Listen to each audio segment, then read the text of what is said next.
Tiny Space meal planning. Stay tuned. Okay, so this is how I meal plan in my tiny space. The first thing I did was I went online and I printed out the months and what seasons and or what vegetables are in season for that month. You can go online and find those, and I printed them out for every month and I have them clipped together, so I keep that with my planning stuff. So when I find recipes and make my grocery list, I know what's in season because it's going to be cheaper. I use the Little House Cookbook, which is part of my daughter's Ambleside online curriculum for homeschool, because it's got awesome recipes in it. I also I found recipes online that I printed off and just put on paper that I just put in the front pouch of my my binder. This actually came with my bread maker, and it teaches you how to use it, and then it's got recipes in it for how to make things. So I keep that in the front part of my binder too. These are cheat sheets, and I printed these offline, and these tell you what the parts of the pig are, and what you use it for, and how you would cook it. And the same with the beef.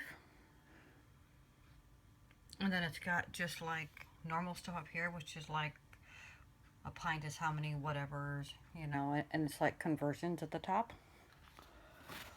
And we got the same thing over here for, I think this is lamb meat. And then down here it teaches you how long you have to cook what meat for, and at what temperature, and when it's done. And on the back of that, it's got cooking times for vegetables and cooking times for grains and how long you want to cook them for. This is just normal weights and measurements and temperature conversions. And then on the back, it's like 1 teaspoon equals 5 milliliters. That kind of conversion. And then down here, it teaches you about how much 1 cup of sugar is in ounces. Here's the pint liquid measurements.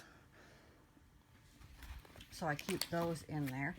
I laminated my sourdough starter page because it kept getting ruined, and so I just laminated it.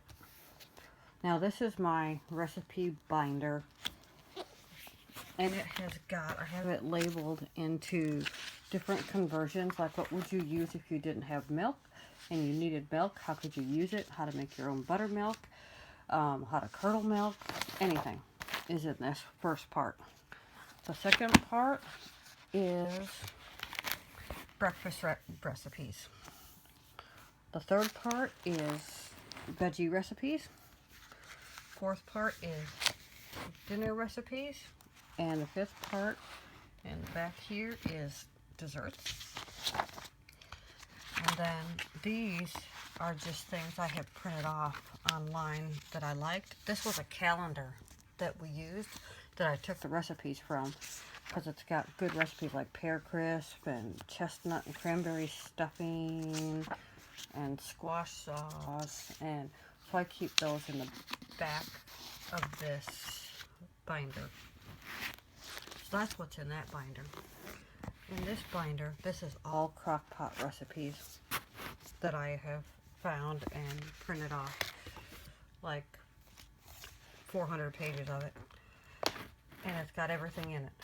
And so I just go through it. I look through here and find out what I want to make, and I make sure that whatever I have is in season, and I go and I buy it, and I put it in the crock pot.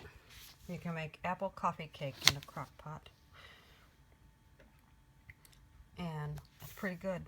You bake the crock pot for 2.5, you cook it for 2.5 hours, and you let it cool, and then you loosen it and you flip it over, and it kind of makes this upside down apple cake. It's really good. So yeah, that is how that's what I use for meal planning. in my tiny space. This sits next to my up on the over on the side of my where I keep my spices and stuff. These two sit, or these three actually sit, so they're easy accessible, so I can use them. So I hope that was helpful.